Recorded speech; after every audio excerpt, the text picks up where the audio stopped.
Assalamualaikum warahmatullahi wabarakatuh. Halo semuanya, perkenalkan nama saya Almarita Ganum Alfia Latri dari kelas 11 PPLG 6 nomor absen 7.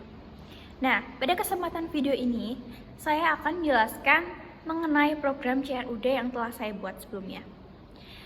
Tugas ini merupakan syarat pemenuhan untuk tugas pada mapel PBT atau pemrograman berbasis teks yang diampu oleh Pak Fendi. Langsung aja ke videonya.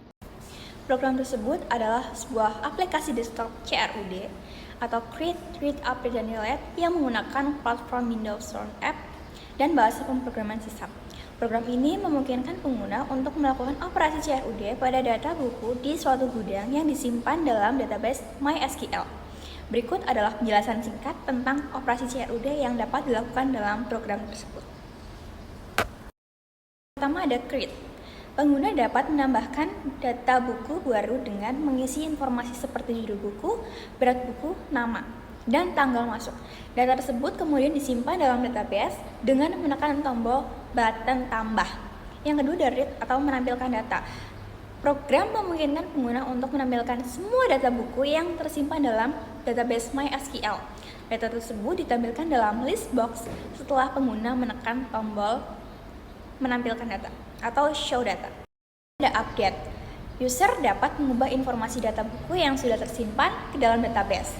Dan ini dilakukan dengan memilih data yang ingin diubah, lalu mengedit informasinya dan menekan tombol edit atau button edit. Selanjutnya ada delete atau hapus. Program ini juga memungkinkan pengguna untuk menghapus data buku yang sudah tersimpan di dalam database. Pengguna harus memasukkan ID bukunya yang ingin dihapus ke dalam text box I delete, kemudian menekan tombol button delete-nya. Jadi di dalam program ini, program tersebut itu dapat terhubung ke server database MySQL dengan menggunakan kelas MySQL Connection dari Net Framework.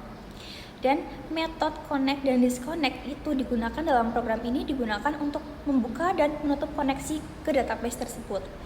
Program ini melakukan penanganan kesalahan dengan menampilkan pesan kesalahan di dalam kotak pesan yang terjadi selama ada masalah selama koneksi atau eksekusi dalam query-nya.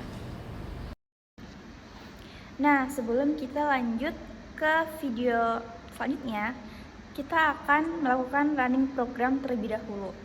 Jadi di sini saya membuat program tentang peminjaman buku di suatu gudang. Oke, langsung aja kita inputkan datanya. Jadi yang pertama di sini kita harus menginputkan judul buku. Contohnya judul cerita Keong Mas.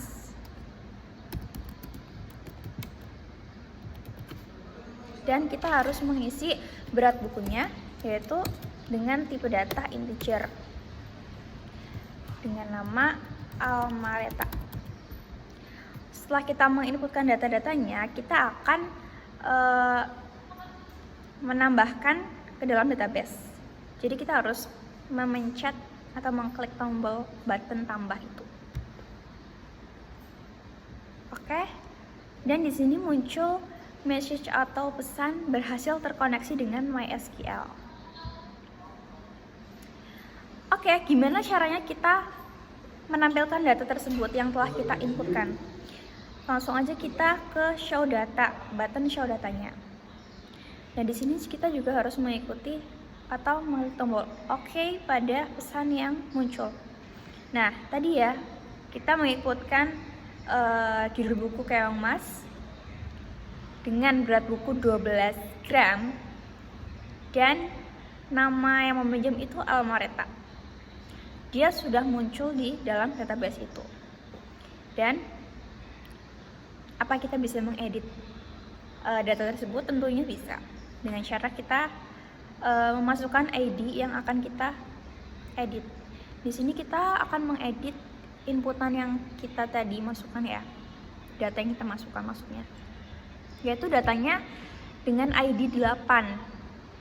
Berat barangnya 12. Di sini kita akan mengedit nama peminjamnya. Yang tadinya Almarita mungkin menjadi Annabella. Langsung kita edit dan dia nanti akan langsung teredit atau terupdate di database itu. Anabila sudah terganti ya, yang tadinya Almareta jadi Anabila. Dan menghapus, di sini kita juga bisa menghapus jiletnya, yaitu dengan menginputkan ID-nya juga. ID-nya kita 8, dan kita harus memblok atau mengklik dari data tersebut. Langsung aja di delete. Oke. Nah, tadi ya, dia ada pesan bahwa ID-nya itu berhasil dihapus. Tadi kelewat sedikit. Tapi kalau di delete, kita langsung update aja atau kita reset dengan show data. Dan data yang telah kita inputkan tadi itu hilang. Tersisa hanya inputan data yang sebelumnya saya inputkan sebelum saya record video ini. Nah, di sini juga ada struktur dari tabel ya di localhost-nya. Yang pertama itu ada tabel buku ID, di mana tabel itu untuk menginputkan ID yang user inputkan atau masukkan ke dalam program tadi runningnya dengan menggunakan tipe data integer. Dan ini menjadi sebuah primary key dalam program tersebut. Dan yang kedua ada judul buku, ini menggunakan varchar. Kemudian ada berat buku, karena dia sifatnya menggunakan angka, dia memanggil tipe data integer. Dan yang selanjutnya ada nama, kita menggunakan varchar. Dan yang kelima dan keenam ada barang tanggal masuk dan barang tanggal edit. Jadi nanti data-data yang telah kita inputkan nanti akan muncul ke dalam sebuah database yang saya buat ini. Oke, mungkin cukup sekian penjelasan yang dapat saya sampaikan pada video ini tentang project atau program CRUD yang telah saya buat. Semoga teman-teman semua yang telah menonton video ini nantinya mendapatkan ilmu dan manfaat baru tentang CRUD itu. Cukup sekian dari saya, kurang lebihnya mohon maaf. Wassalamualaikum warahmatullahi wabarakatuh.